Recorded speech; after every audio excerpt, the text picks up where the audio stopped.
90.000 millones de euros para Ucrania. Ese es el préstamo que hoy ha desbloqueado la Unión Europea para apoyar a Kiev, luego de que Hungría levantara el veto que tenía en suspenso la medida. El bloque también aprobó el 20º paquete de sanciones contra Rusia. El presidente ucraniano, Volodymyr Zelensky, celebró la decisión que pone más presión sobre Moscú. Así comenzamos esta nueva edición de DW Noticias en vivo desde Berlín. Titulares. El gobierno saliente de Víctor Orbán levanta su veto después de que Kiev reparara un oleoducto clave que lleva petróleo ruso a Hungría y Eslovaquia. El préstamo permite a Ucrania sostener su defensa contra Rusia y financiar los servicios públicos hasta 2027. Ampliamos enseguida desde Bruselas. También aumentan las tensiones en el estrecho de Hormuz luego de que Irán incautara 2 barcos en este día. Esto a pesar de que Estados Unidos extendiera el alto el fuego con Teherán. Por lo pronto se ven pocas señales de que las conversaciones de paz vayan a reanudarse en los próximos días. Nos iremos a Washington para más detalles. Y más adelante, organizaciones del exilio cubano asesoran a familias que perdieron propiedades tras la revolución de 1959. Por primera vez en décadas, sienten respaldo político en Washington para sus reclamaciones.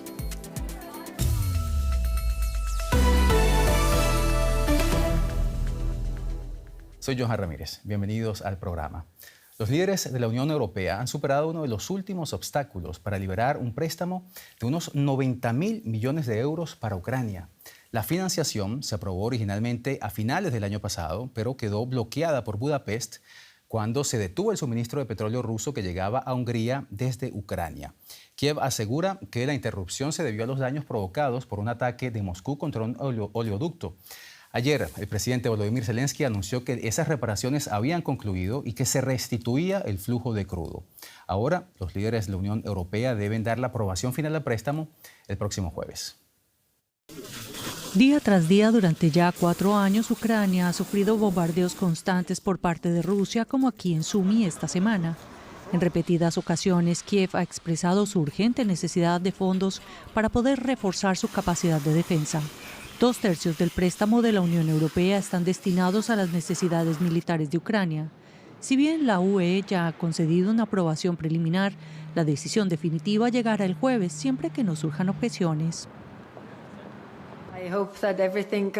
Espero que todo vaya bien porque hemos visto algunos giros en este expediente, pero este es el acuerdo alcanzado en diciembre y además Ucrania hizo la promesa de que se reanudaría el suministro. Así que esperamos que se eliminen todos los obstáculos.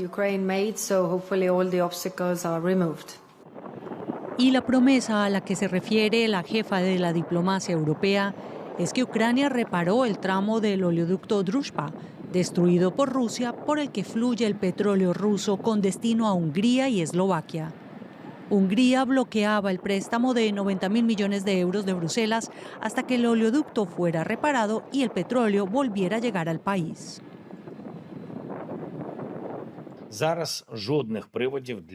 Ya no puede haber ningún motivo para bloquear el crédito. La Unión Europea pidió a Ucrania que reparara el oleoducto Druzhba que había sido destruido por Rusia. Lo hemos hecho. Esperamos que la Unión Europea cumpla con los compromisos acordados.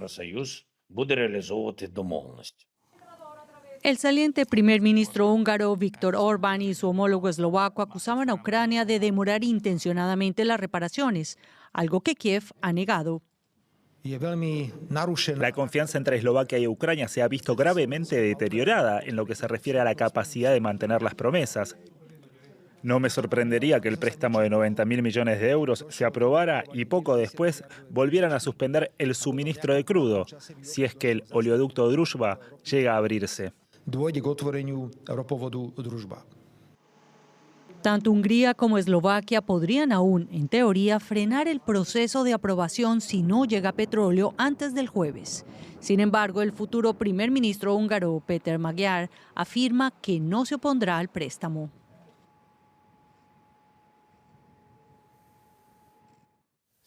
Y desde Bruselas, la periodista Ana Lázaro Bosch está siguiendo el desarrollo de esta noticia para nosotros. Ana, bienvenida al programa, un gusto saludarte. Si bien Hungría ha levantado el veto sobre el crédito, debemos esperar todavía hasta que el jueves próximo, los 27, den una aprobación definitiva. ¿Podría haber sorpresas, Ana, o ya damos por sentado que Kiev va a recibir esos 90.000 millones de euros? A ver, parece poco probable. Es cierto que la decisión ha sido aprobada solo de manera preliminar por los embajadores de la Unión Europea y también es cierto que se tiene que formalizar mañana en la cumbre de jefes de Estado y de Gobierno que se celebra en Chipre. Así que efectivamente Hungría o Eslovaquia podrían dar la sorpresa porque la medida requiere unanimidad. Pero parece poco probable porque, según las últimas informaciones disponibles, el petróleo ruso ya ha empezado a circular a través del oleoducto y mañana mismo debería empezar a llegar a Eslovaquia y también a Hungría. Así que, de hecho, Víctor Orbán ya no tiene excusa. Durante la campaña electoral, como habéis comentado, había acusado a Ucrania de retrasar a propósito la reparación del gasoducto y este había sido su argumento para vetar el préstamo y ha desaparecido. Además, ahora se felicita. Hoy mismo ha afirmado que gracias a este veto el petróleo volverá a llegar a su país y esto de alguna manera pues le permite colgarse una medalla antes de su despedida. Ana, como decíamos, esta medida estaba en veremos desde finales del año pasado.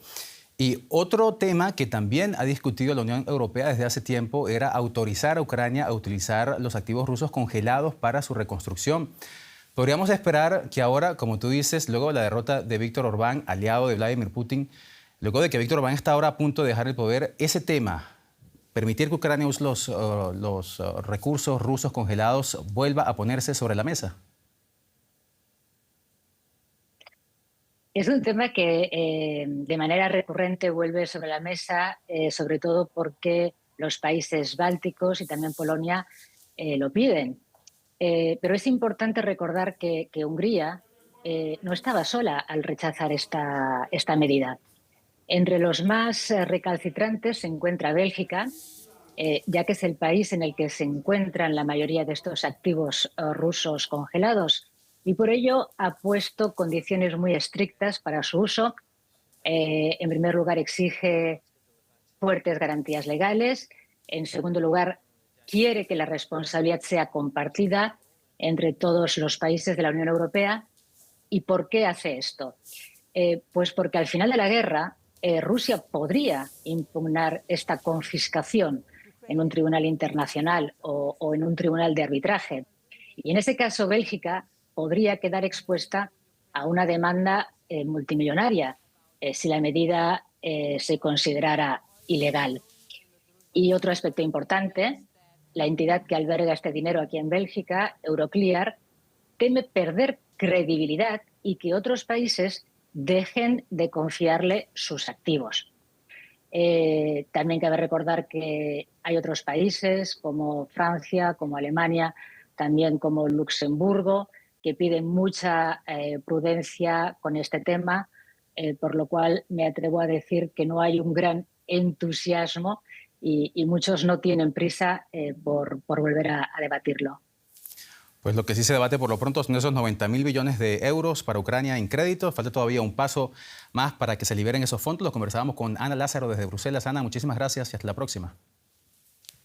Nosotros. Y cambiamos de tema. Alemania quiere tener el ejército convencional más poderoso de Europa. El ministro de Defensa Boris Pistorius presentó este miércoles la primera estrategia militar de la historia de la Bundeswehr, una hoja de ruta que fija estructura, objetivos y alcance de las Fuerzas Armadas ante lo que Berlín describe abiertamente como la principal amenaza al continente y se refieren a Rusia. El documento señala que Moscú se prepara para un enfrentamiento militar con la OTAN y considera el uso de la fuerza como un instrumento legítimo de política exterior. La estrategia también advierte que espionaje, sabotaje, ciberataques y desinformación ya no son fenómenos marginales. Pistorius explicó por qué la Bundeswehr necesita por primera vez en su historia una estrategia militar. Escuchemos. Por primera vez en la historia del ejército alemán estamos adoptando una estrategia militar. Hay varias razones para ello. Rara vez una estrategia militar ha sido tan necesaria como en este momento histórico.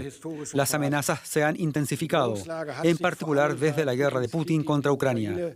Además, el orden jurídico internacional está siendo puesto en entredicho, algo no visto en mucho tiempo, probablemente desde la Segunda Guerra Mundial. En otras palabras, el mundo se ha vuelto más impredecible y sí, también hay que decirlo, más peligroso. Esta primera estrategia militar de la historia de la Bundeswehr, presentada este miércoles por el ministro alemán de Defensa Boris Pistorius, tendrá 3 fases. La primera, que deberá completarse de aquí al año 2029, estará enfocada en lograr un rápido aumento de personal para tener la máxima capacidad de resistencia y defensa. Después, en la segunda fase prevista hasta 2035, Alemania buscará el crecimiento estructurado de sus Fuerzas Armadas para aumentar las capacidades en todas las dimensiones: tierra, mar, aire y también ciberespacio, adaptándose a los objetivos tanto nacionales como de la OTAN. Tras esta fase, Alemania espera haber alcanzado las metas de crecimiento, logrando contar con 460.000 soldados, incluyendo 200.000 reservistas. Y ya en la tercera fase, la fase final, a partir del año 2039, Berlín espera el desarrollo de innovaciones militares del futuro. El ministro de Defensa, Boris Pistorius, habló en particular del uso de la inteligencia artificial. Esta primera estrategia militar de la República Federal Alemana pretende también poner fin a la burocracia. En palabras de Pistorius, Berlín quiere una administración de defensa preparada para la guerra. Pero ya comienzan a conocerse las primeras críticas. Algunas voces afirman que los plazos establecidos son demasiado largos y aseguran que es necesario que la Bundeswehr esté mucho más fuerte para el año 2029. Y en otro de nuestros temas de titulares, el presidente estadounidense Donald Trump ha extendido el alto el fuego con Irán de forma indefinida, luego de que los planes para una nueva ronda de negociaciones en Islamabad, en Pakistán, quedaran congelados. Pero funcionarios iraníes han descartado la prolongación de la tregua y aseguran que es una estrategia de Washington para ganar tiempo y asestar un ataque sorpresa contra Irán. Mientras tanto, las tensiones se mantienen en el estrecho de Hormuz, donde los bloqueos tanto estadounidenses como iraní continúan. La Guardia Revolucionaria de Irán reporta haber capturado 2 embarcaciones en este día. Barcos varados cerca del estrecho de Hormuz, mientras Irán y Estados Unidos continúan enfrentados bloqueando ambos lados de esa vía marítima. El cuerpo de la Guardia Revolucionaria de Irán asegura que capturó al menos 2 buques intentando navegar por el corredor. Este video de la web Marine Traffic muestra la ubicación de las embarcaciones que intentan cruzar el estrecho. A comienzos de semana, Irán hizo un despliegue de su poder militar ante sus ciudadanos. El ejército desfiló con misiles ante seguidores del gobierno por las calles de Teherán, mientras el régimen de los ayatolás se negaba a acudir a una segunda ronda de negociaciones con Estados Unidos en Pakistán. El presidente estadounidense Donald Trump ha extendido el cese al fuego a petición de Pakistán. En su plataforma Truth Social publicó: "He ordenado a nuestro ejército continuar con el bloqueo y por lo demás permanecer alerta y preparado. Extenderé el alto el fuego hasta que se presente una propuesta y concluyan las discusiones". Pero hay pocos indicios que apunten a que los negociadores iraníes y estadounidenses vayan a encontrarse de nuevo en Pakistán. Un funcionario iraní declaró que la extensión de la tregua es una maniobra estadounidense para organizar un ataque sorpresa contra el país. Y para conocer lo que está pasando en Washington, saludamos al periodista José Díaz Briceño. José, un gusto saludarte, bienvenido al programa. Trump asegura que las conversaciones de paz con Irán podrían retomarse este viernes. ¿De dónde salen esas afirmaciones, José? ¿Qué trasciende allí en Washington? Desde que anunciara este cese al fuego de forma indefinida el día de ayer, el presidente Trump se ha mantenido en relativo silencio, sin apariciones públicas respecto al conflicto con Irán. Y sin embargo, desde la Casa Blanca se han filtrado informaciones incluyendo que el presidente en realidad no espera un cese al fuego indefinido, sino solo de 3 a 5 días de plazo para colocar una nueva fecha fatal al régimen de Teherán. Y también se ha filtrado desde Islamabad en algunos medios estadounidenses que las pláticas con Irán para un acuerdo de cese al fuego más permanente podrían llegar tan pronto como este miércoles, tan pronto como este viernes, y es en ese contexto en el que el presidente Trump recibe un mensaje de una reportera del diario The New York Post, quien le pregunta sobre las conversaciones potenciales este viernes, a lo que él simplemente responde: eso podría ser posible. Pues con cese al fuego indefinido o no, José, lo que sí parece es que Irán se mantiene al pie de lucha, y es que, lo decíamos antes, la Guardia de la Revolución hoy incautó 2 portacontenedores. ¿Ha habido reacciones desde Washington en este sentido? La administración Trump no se ha referido expresamente a la incautación de estos barcos cargueros en el estrecho de Hormuz por parte de la Guardia Revolucionaria, y sin embargo aquí se presenta en los medios como un desafío a este cese al fuego anunciado por el presidente Trump. Y también lo que se hace ver es que la Guardia Revolucionaria de Irán tiene todavía capacidad militar a pesar de la fuerte ofensiva del Pentágono desde que inició el conflicto a finales de febrero. La cadena de televisión CBS aseguró con base en 3 funcionarios anónimos estadounidenses que la Guardia Revolucionaria de Irán sigue contando con alrededor de 60% de su capacidad naval, algo que contrasta con los dichos optimistas del Pentágono. José, como sabemos, Irán no es el único que está bloqueando el estrecho de Hormuz. Estados Unidos también está bloqueando los puertos iraníes en el estrecho, y justamente ayer el secretario del Tesoro estadounidense se refería a ese tema y decía que ese bloqueo tendrá un efecto muy poderoso para doblegar al régimen de los ayatolá. ¿Por qué tanta confianza por parte de Estados Unidos, José? El secretario del Tesoro, Scott Bessent, se estaba refiriendo a lo que analistas consideran sería una espiral catastrófica. Esto dado que al bloquear la exportación de crudo a través de cargueros desde Irán por parte del Pentágono, esto provocaría que Irán comenzara a almacenar su petróleo en los depósitos que cuenta. Y sin embargo, de acuerdo con distintos analistas, incluyendo Jim Crane de la Universidad de Rice, Irán solo tiene capacidad para almacenar crudo por 13 días. A partir de entonces necesitaría clausurar sus pozos maduros, y esto provocaría, particularmente en este tipo de pozos, daños estructurales graves a su producción, lo que dejaría inutilizables dichas instalaciones hacia el futuro. Y ese es el daño catastrófico al que se refiere el secretario Bessent. Pues muchas cosas están pasando en Irán, en Estados Unidos. Lo conversamos con José Díaz Briceño desde Washington. José, gracias. Hasta la próxima. Pues las implicancias políticas, las tensiones en el estrecho de Hormuz son enormes, pero también hay consecuencias económicas, y para eso está aquí Rosa Casals con todo el resumen de lo que está pasando allí. ¿Qué tal, Johan? Pues sí, el impacto de la guerra pesa y muchísimo sobre la economía global. El ataque de Irán a 2 barcos en el estrecho de Hormuz este miércoles ha provocado un repunte en los precios del petróleo. El barril de Brent, de referencia en Europa, supera los $100, presionado también por la incertidumbre sobre una solución rápida del conflicto entre Estados Unidos e Irán.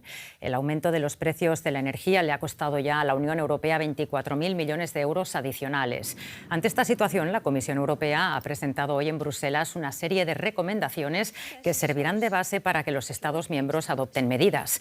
Entre las propuestas está proteger a los consumidores más vulnerables, reducir los impuestos a la electricidad y reforzar las medidas para impulsar las energías renovables.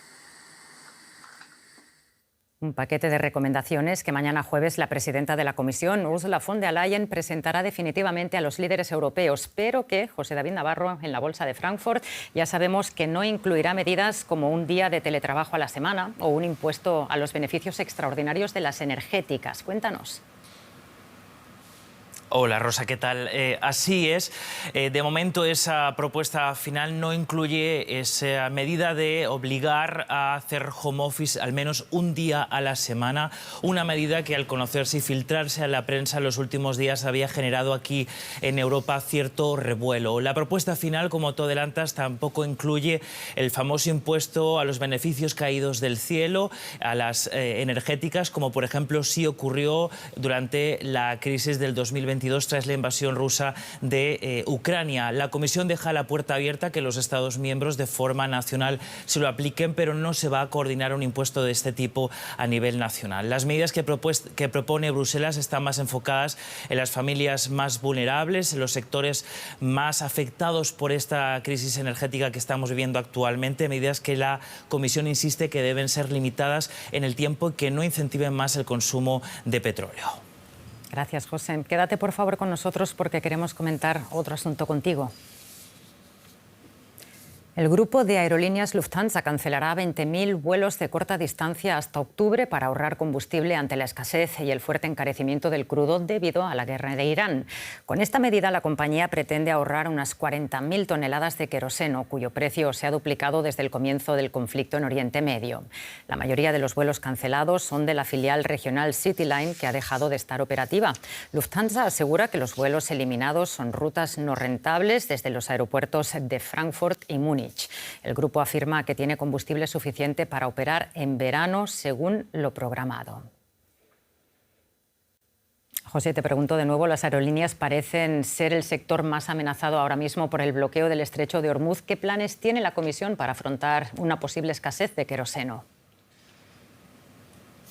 Bueno, Rosa, los planes incluyen la creación de un observatorio de combustible, así lo han nombrado. Dice la Comisión que todavía no tienen una foto exacta de cuáles son las reservas, las importaciones y exportaciones de queroseno aquí en el bloque. Saben que el 20% de lo que se importa de queroseno llega por el estrecho de Hormuz, pero necesitan más información y crear un centro donde toda esa información esté coordinada. Dicen desde la Comisión que no hay riesgo de desabastecimiento en este momento, pero que si la situación no cambia en 4 y 5 semanas, sí que lo habría. De momento, como les digo, la Comisión espera en ese tiempo tener los recursos suficientes para crear ese centro de coordinación para evitar que las aerolíneas no tengan que empezar, como estamos viendo los primeros pasos, llevar en verano a cancelar muchos vuelos aquí en Europa. Muchísimas gracias, José, por todas estas informaciones. Un saludo. Y vamos con más noticias. Johan, con la mirada puesta en América Latina ahora. Así es, nos vamos justamente ahí a Cuba, porque es que las negociaciones entre Estados Unidos y el régimen cubano, impulsadas por la presión militar de Trump y un bloqueo naval que ha hundido aún más la maltrecha economía de la isla, han reactivado algo que muchos creían archivado para siempre: las reclamaciones de propiedades confiscadas por la revolución. Cientos de miles de familias cubano-estadounidenses, despojadas de casas, tierras y negocios desde 1959, ven ahora una ventana histórica. Pero el optimismo va acompañado también de una preocupación, y es saber si Washington va a repetir el modelo de Venezuela, es decir, que negocie con el régimen, dejando en segundo lugar a la disidencia. Nick Gutiérrez lleva décadas recogiendo títulos de propiedad que el tiempo ha ido borrando. Como presidente de la Asociación Nacional de Propietarios Cubanos en el Exilio, asesora a familias que perdieron todo tras 1959 y que hoy por primera vez sienten que alguien en Washington los escucha. Cuando hablamos de confiscaciones de propiedades, no estamos hablando de defender los intereses de unos pocos exiliados ricos de Miami. Estamos hablando de millones de cubanos afectados que se verían beneficiados si los derechos de propiedad volvieran a respetarse y restituirse, como ocurrió en Europa Central y del Este. Entre esas familias está la de Raúl Valdés Fauli, exalcalde de Coral Gables. Su familia llevaba 4 siglos en Cuba cuando en noviembre de 1960 un agente armado entró al banco familiar en La Habana y los echó a la calle de un día para otro. En noviembre del 60, los bancos, los ingenios azucareros, las 200 industrias más grandes fueron confiscadas por el gobierno. Confiscadas. Simplemente entraron y dijeron fuera.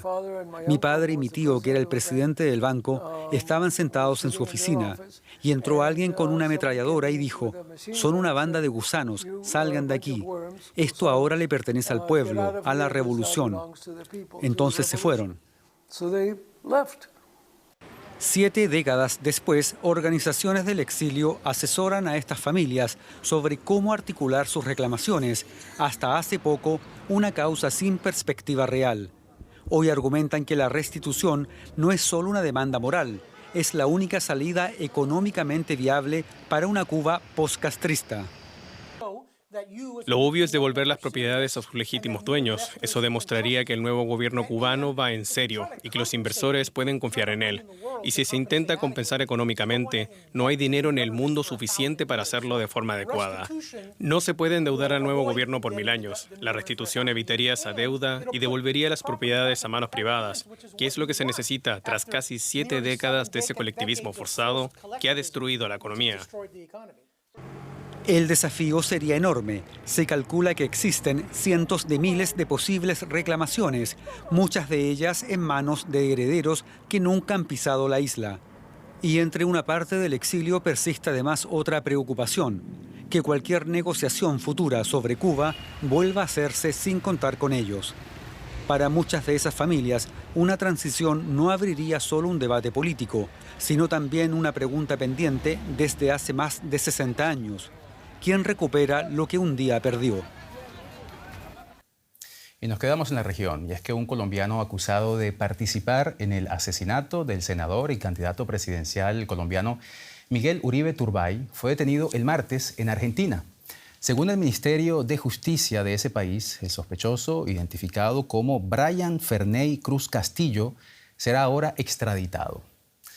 Uribe Turbay, de 39 años, recibió varios disparos, 2 de ellos en la cabeza, durante un mitin político en Bogotá celebrado el 7 de junio del año 2025, falleciendo a causa de estas heridas 2 meses después.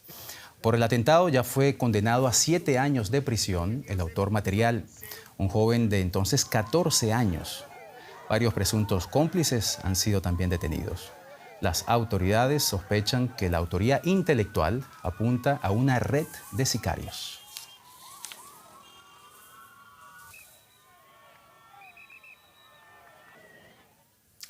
En otros temas, el Papa León XIV encara la recta final de su gira africana en Guinea Ecuatorial. Tras celebrar una misa multitudinaria en Mongomo ante cerca de 100.000 personas, el Papa visitó la prisión de Bata en medio de la polémica por las condiciones precarias del centro penitenciario. Allí pidió respeto a la dignidad de los internos y mejoras en su situación.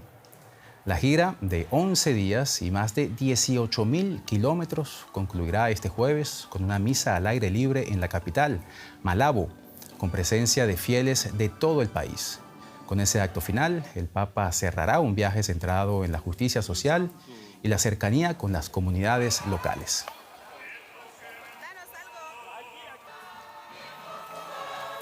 Una gira que, sin embargo, no ha estado exenta de polémicas, con sus enfrentamientos directos e indirectos con el presidente de Estados Unidos, Donald Trump. Así llegamos al final de esta edición de DW Noticias en vivo desde Berlín. Desde donde quiera que nos hayan acompañado, gracias por su sintonía y su confianza. Soy Johan Ramírez. Hasta la próxima.